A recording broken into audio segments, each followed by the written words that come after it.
Псалом 83. Асавов хвалебен псалом. Боже, не дей мълча, не бъди безмълвен и бездеен, Боже! Господи, Боже Авраамов, Исаков и Израилев, нека стане известно днес, че Ти си Бог в Израил и аз Твой слуга. И че според Твоето слово аз сторих всички тези неща.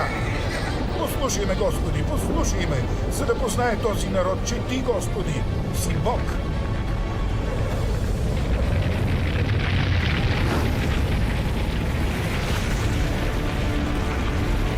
Защото ето, враговете Ти правят размирици и противниците Ти са надигнали глава. Коварен заговор правят против Твоите люде и се наговарят против скъпите Ти. Рекоха: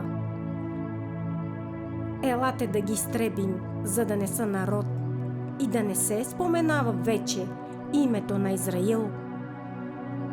Защото единодушно се съгласиха, направиха съюз против Тебе. Шатрите на Едом и Исмаилияните, Моав и Агаряните, Гевал, Амон и Амалик, филистимците с тирските жители, още и Асирия се съюзи с тях, станаха помощници на Лотовите потомци.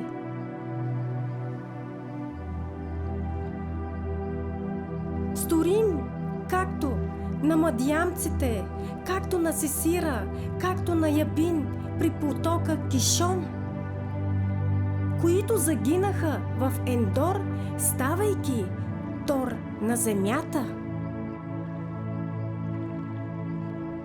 Напърви благородните им, като Ореп и Зеп, дори и всичките им първенци, като Зевей и Салман, които рекоха: да превземем за себе си Божите заселища.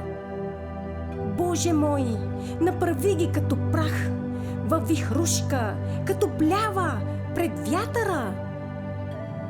Както огънят изгаря лесовете и както пламъкът запалва горите, така ги прогони с урагана си и смути ги с бурята си.